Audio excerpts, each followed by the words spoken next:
we've been approached by Queensland Health to try and design an IT solution that introduces Web 2.0 technologies to try and help them with some of the problems they've been having, trying to improve their system, try and make it better, try and bring it into the modern information age. And so one of the things we wanted to focus on with the system that we've designed is trying to reduce the amount of time that it takes for doctors and hospital staff who work for Queensland Health, try and reduce the amount of time it takes for them to perform the tasks that they have to perform on a day-to-day basis. So with Queensland Health's current infrastructure, they have in recent years started to introduce, more modern technologies with tablet PCs and, centralized databases that house all their information. And we wanted to make sure that our current system included all these innovations. So we want to introduce these technologies to hospitals that don't have it. And the way that works is it's a tablet that all doctors and important hospital staff that need them can have a tablet that accesses any kind of information they need about patient locations, patient history, any information they need. All that sort of stuff is accessible on a tablet that could be housed in, one in every ward. Any doctor can have one. However many a hospital needs, they should be able to do that, because that's going to speed up.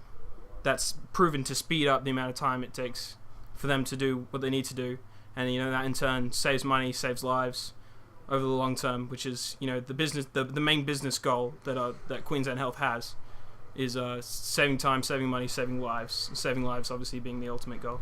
So the new system that we introduced will incorporate this tablet technology, but we also wanted to take the Web 2.0 a bit further to try and further reduce the amount of time it takes them to perform tasks. And we had two major features that we wanted to introduce. The first one being a communications platform, and the second being an internal wiki. And James is going to talk to you about those. So thanks, George. Now, basically, the proposal that we're going to want to do is we're going to want to use two different Web 2.0 technologies to make time wasting less, basically. So the first one is going to be the internal wiki. This will be used by admin, doctors, and pretty much anyone who works in Queensland Health or the hospitals. Now, they're going to use this to find any information about anything that they need, so diseases or anything like that. But it will be separate from patient information, because we want to keep that completely different, just in case someone is able to get in or anything like that. The wiki will also be kept up to date, so that doctors don't have to go through and search for the right copy that they need to find of something. It'll be kept completely up to date, and this will also eliminate having multiple documents or one person getting a certain document and then finding out it's outdated or anything like that. So we're hoping that this is going to save a lot of time, and I think it's going to save hopefully about an hour or a day if people use it in the right way. And the other thing that we wish to do is we wish to make a communication site. Now, this is basically going to save admin time, mainly because patients want to ring up and find information about certain things, and most of these matters are non-urgent. Even though when a patient rings up, you have to answer their question then and there, that can waste a lot of time for admin running around trying to find certain information. So this site is going to be set up to provide all the information that these patients are going to need. Obviously, not too much sensitive information is going to be held on here, but just general asking questions, that kind of thing, as well as also being able to change appointment times and stuff that basically, if you call someone up in the middle of something, it can disturb what they're doing.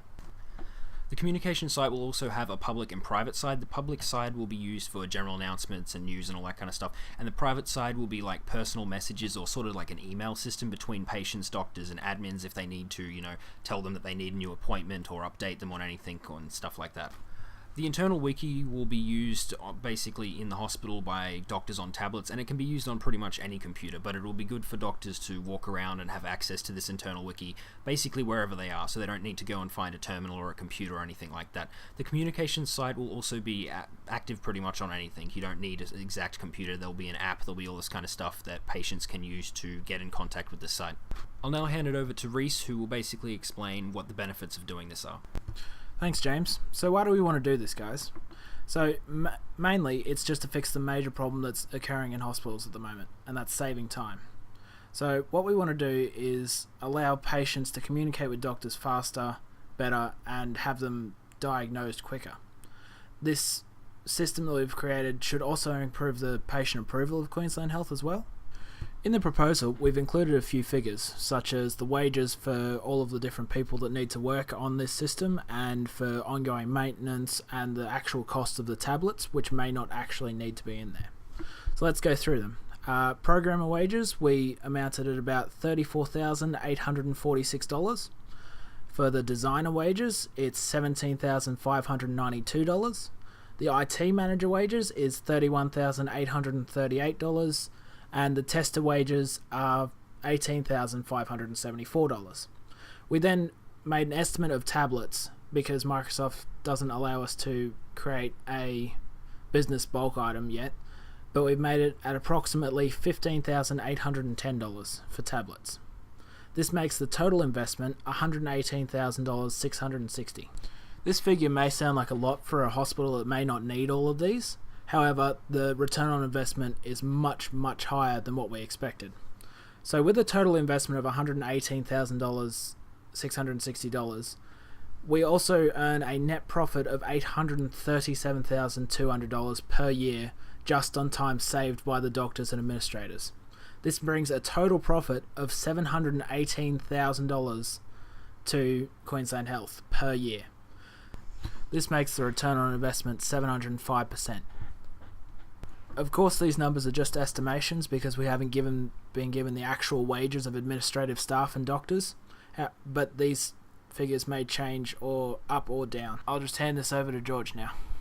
Okay, so we've summarised our plan to improve, the productivity and efficiency of Queensland Health. We really think that this plan will work. It's a good system to try and help them achieve their business goals, and their business goals aren't just profitability, saving money and time and stuff. They're also, saving lives, providing good healthcare, which is what we've tried to focus on here. We've tried to focus on saving time, making the doctor's life easier, which in turn improves the well-being of patients. That just about wraps up our presentation. We hope you liked it. We think it's a good idea. We hope you do too, and we'd really like to see you invest in this plan. We think it would do a lot of good for Queensland Health.